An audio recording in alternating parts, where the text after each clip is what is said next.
Isa na namang hamon ng kalikasan ang kinakaharap ng bayan ng Kalasyaw, Pangasinan. Sa gitna ng walang tigil na pagulan, maraming barangay ang binaha at hirap na ang paggalaw ng mga tao. Sa video na ito, susubukan nating puntahan ang mga apektadong lugar at ipakita ang tunay na sitwasyon sa lupa. Ano na nga ba ang lagay ng Kalasyaw ngayon? Tara, samahan niyo ako.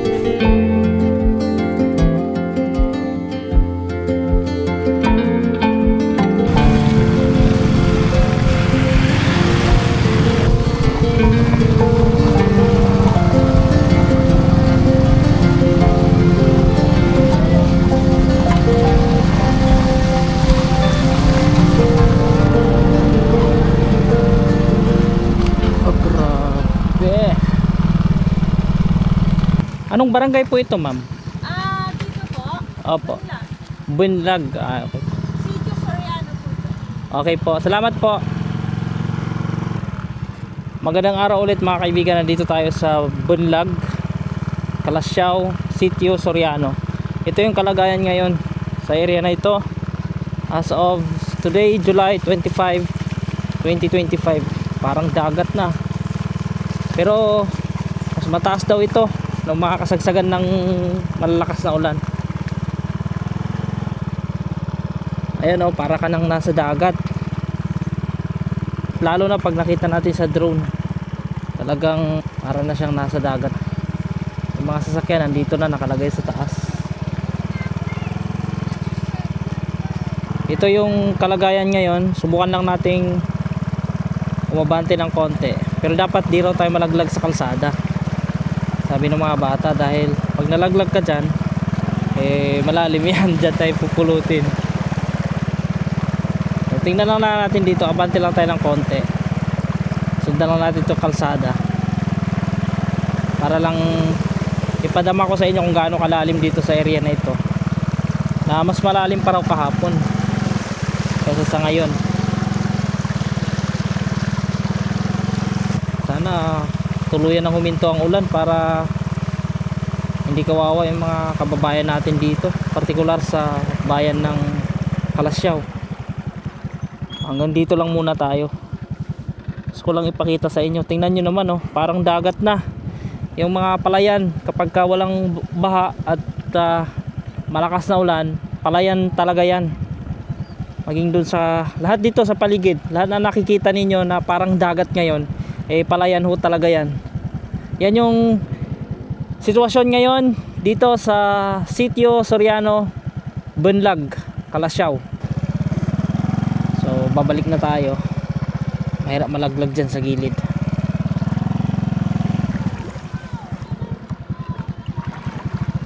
Baka madisgrasya pa yung mga motor natin eh.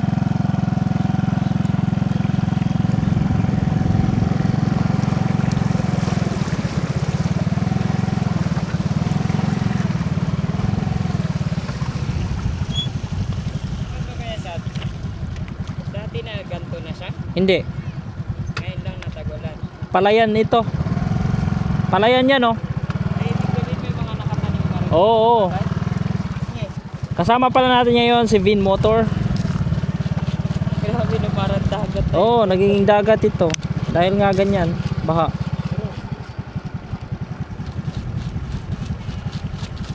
Ganto na layo. Oo, ang lawak niyan.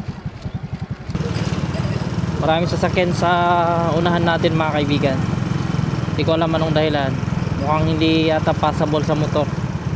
Check natin. Tingnan nyo, oh. Talagang matindi pala ang baha dito. Hindi yata kaya ng motor.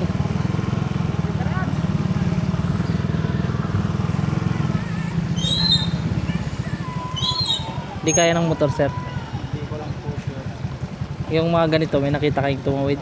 Wala pa. Bali hindi tayo makakatawid siguro mga kaibigan, kasi ayon sa mga napagtanungan natin, malalim na raw doon. Tsaka mas lalong lumalim kasi noong mga naunang oras o siguro kahapon ay doon pa daw yung mas malalim. Ngayon papunta na rito yung tubig. Ibig sabihin lumalalim dahil nga bumababa na yung mga tubig galing sa mga highlands papunta dito sa pinaka low lying areas sa bayan ng Kalasyaw. Check natin doon sa unahan mga kaibigan para makita natin kung gaano ka lalim. Dito yung mga tricycle oh. Ibig sabihin hindi talaga passable kasi mataas na yung mga tricycle eh. Pero andito sila. Iniwan nila dito. Check na natin. Subukan nating tingnan. Mga kadalasang tumatawid daw dito, mga kuliglig na. Gaya yan.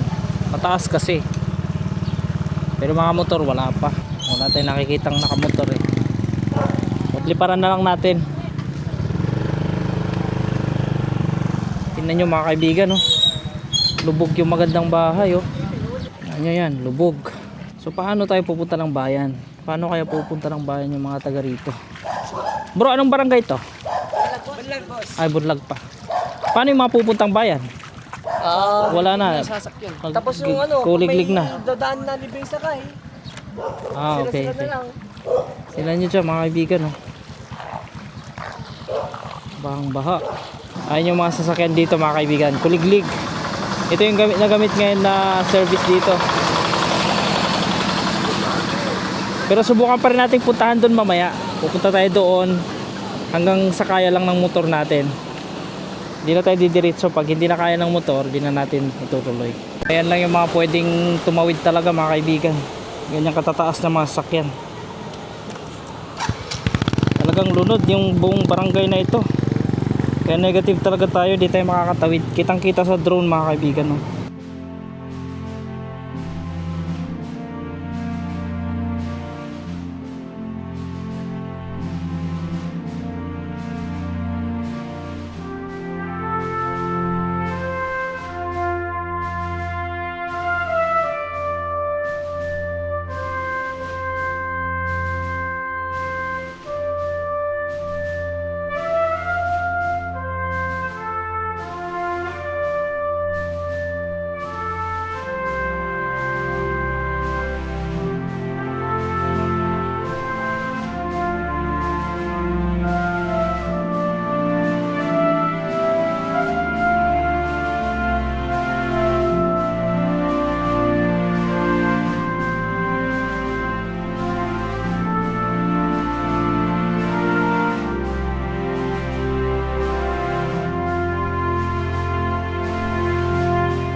Hindi na tayo tutuloy dahil sobrang lalim talaga doon. Nakikita naman natin sa drone.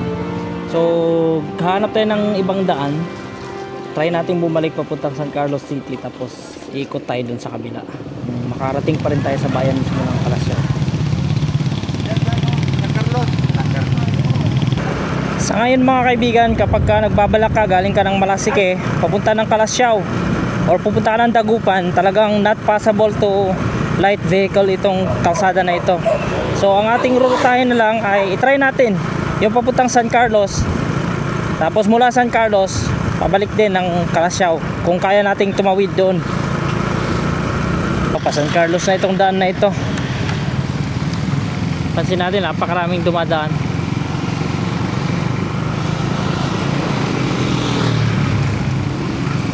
Pero di pa rin pinaligtas oh. Babad pa rin sa baha oh. Pati dito stagnant yung tubig.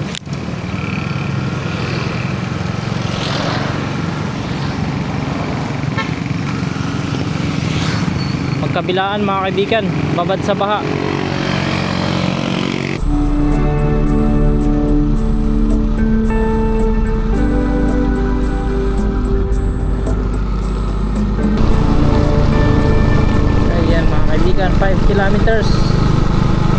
rito hanggang sa bayan ng Calasiao. Galing na tayo ng San Carlos. Kaso yung sa kaliwa, malalim na yung mga baha. Tingnan natin yung tubig dito. Ito yung ano eh, kung di ako nagkakamali, yung Marusay River. Taas. Kapag ka umaapaw ito mga kaibigan, apektado ang dagupan. Payapa lang naman yung kanyang agos, pero di ko alam sa ibang parte kung umaapaw na ito. Ang lalim na ng baha dito mga kaibigan sa unahan. Mukhang hanggang dito lang tayo talaga. Di tayo makatawid hanggang sa bayan ng Calasiao.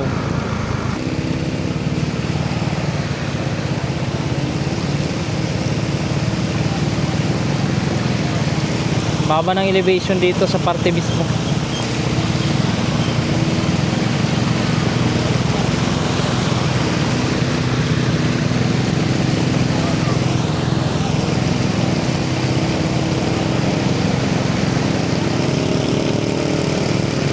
Dito pa lang eh nakikita natin marami ng mga sasakyan na naiiwan. Siguro hanggang dito na lang din ulit tayo. Ayan oh, dito yung mga sasakyan eh. Tapos may mga nakikita tayo, mga kuliglig na naman. Hindi talaga tayo makakapunta sa dagupan, maging sa bayan man lang ng Calasiao. Pero try pa rin natin, explore lang tayo.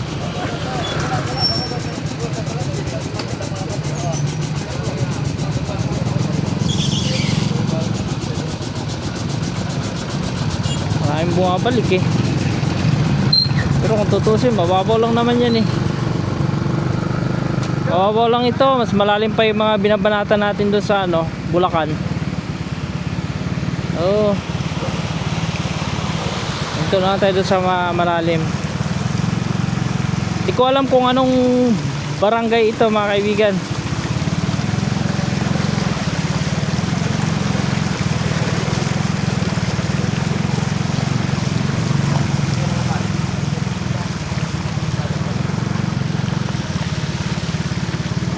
Lubog talaga sa mga bahay dito.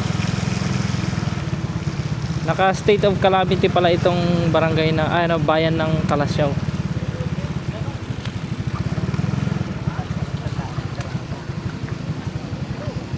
Anong barangay po ito, kuya? Malabago. Barangay Malabago, Calasiao. Mga bahay oh, kawawa. Lubog sa baha. Ilang araw kaya ito?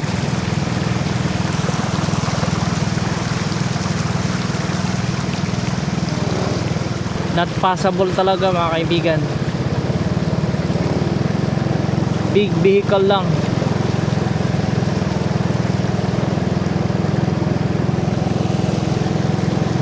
Actually mas malalim pa yung mga tinatawid natin sa Bulacan eh, kaysa rito. Ayan, may nakalagay dito na babala, not passable going to Mancop, only big vehicle. Sa mga automatic siguro hindi kaya ito, pero sa atin itong motor natin kayang kaya naman. Barangay Malabago.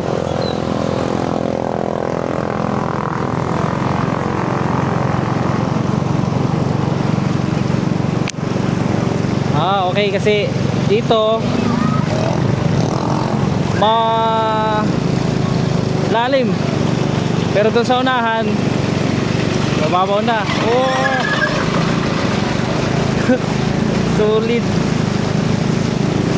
Ayan, grabe lalim niya no.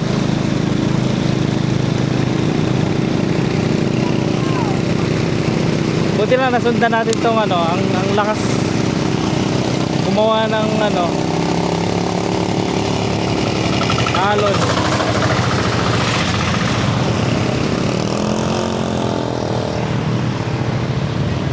Dito itong kanto na ito, Sitio Caron. Talagang lubog sila sa baha rito mga kaibigan. Papunta rin yan ng Barangay Lungos. Yung tubig naman pa ganyan. Hindi lang gaanong ano no, hindi lang talaga tumatawid yung karamihan. Natatakot sila sa ganyang lalim. Pero dahil nasanay na tayo sa pagtatawid eh, matawid tayo. Kahit papaano humuhupa naman na kasi yung tubig dumadaloy na pa ganyan. Tapos may mga bakas mga kaibigan na hanggang dito yung tubig kanina. So ngayon okay na siya. Pahupa na ito. Sana hindi na umulan talaga para tuloy-tuloy yung paghupa.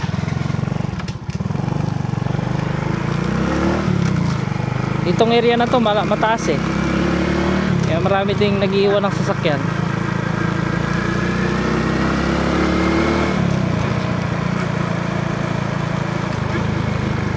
Mga bakas na inabot ng tubig ito. Pero sigurado dyan sa unahan di na talaga pwede ang motor. Pero pagmasdan lang din natin.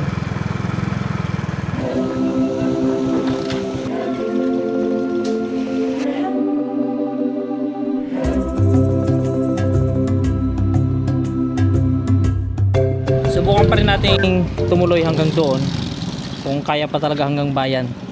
Kasi yun naman yung goal natin, makarating tayo ng bayan ng Kalasyaw. So kapag ganitong baha, nasanay na tayo na dumaan sa ilalim mga kaibigan. I mean sa gitna, ilalim na yun. Ang lalim kasi, kaya nabanggit dati ilalim. Yan, dito tayo sa gitna dadaan kasi ito yung pinaka mababaw na part eh. Lalim talaga oh.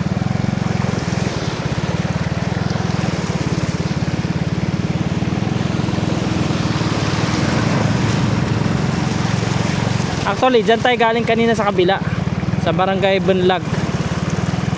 Eh, masyadong malalim dyan kanina eh, kaya andito tayo ngayon. Pero feeling ko hanggang dito na lang tayo mga kaibigan. Hindi na talaga tayo pwede sa unahan. Pero parang humuhupa naman na siya eh. Mas bumabaw na ba? O mas lumalim? Kanina ba hindi ganito kalalim? Talaga? Kaya dito? Gusto namin umabot ng bayan eh. Wala, di abot dyan. Hindi talaga. Tulak nyo, tulak. Hindi talaga kaya no. Yung sayo, buti na kaya niya doon. Yung doon, may part na malalim doon eh. Kaya naman. Kinaya. Subukan ko na dito isang araw. Ay talaga. Kaya naman. Basta wag lang makahigop ng tubig doon. Huwag lang mamamatay. Ano ba ito? Tubig alat o ano lang? Halo na. Kung titingnan natin doon sa napakalayo na yan, doon tayo galing kanina mga kaibigan, na hindi tayo makatawid dahil sobrang lalim talaga dyan. May pick up na tumawid mga kaibigan, dahan-dahan lang siya at walang sasalubong na malakas na wave. Ayan, dahan-dahan lang siya. Makakatawid naman yan, mataas yan eh. Ngayon kapag gusto mo raw tumuloy hanggang bayan, ukurin yung motor, huwag mong paandarin, mas safe yun.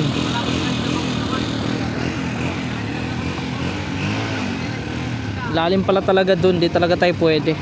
Wow, solid.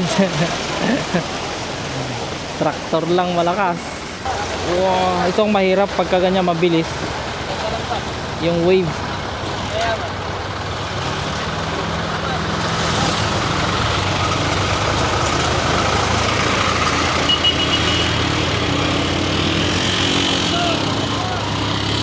Hirap ng kalagayan ng mga kababayan natin dito mga kaibigan. Talagang sa pilitan.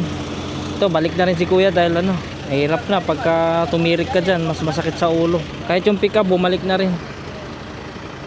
Ay, tatapulat eh. Palares. Mabati tayo ng konti. Lakad tayo hanggang dun mga kaibigan. Check natin. Tingnan natin kung ano yung makikita natin doon sa unahan. Hanggang sa kaya nitong motor. Pero feeling ko dito na lang natata. Daming mga lumulutang na basura dyan oh.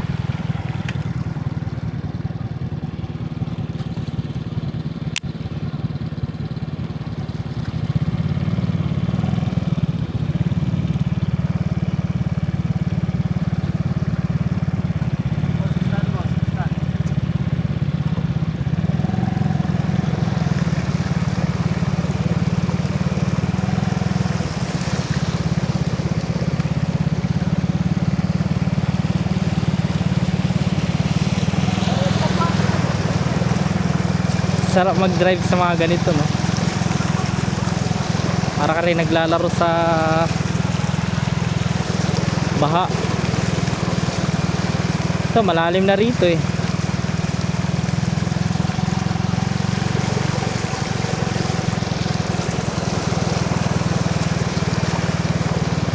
Dito na lang tayo.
dito. Tingnan nyo naman agos niya, kawawa yung bahay na yun, lunod. Parang ilog na mga kaibigan. Ito ang talagang gamit na service ngayon mga kaibigan. Traktor, kuliglig, at saka yung mga matataas na sasakyan. Kagaya niya, yung pick up na yun, ang taas niya, no? Kaya hindi talaga abutin ng baha. Oh, solid.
Kaibigan, hanggang dito na lang talaga tayo dahil nakita natin sa drone mula rito approximately 3 kilometers hanggang sa inabot ng drone natin.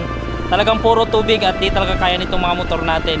So hanggang dito na lang yung video ko. Thank you at sana ay nakatulong sa inyo sa update. As of July 25 ay not passable talaga ito sa light vehicles, itong kalsada dito sa Calasiao. Talagang na-isolate siya kasi kahit yung mga daan mula roon sa Santa Barbara, sa Dagupan, talagang lunod. Kaya isolated sa ngayon ang bayan ng Calasiao. So see you on the next video sa mga updates natin tungkol sa mga nasalanta ng baha. Thank you.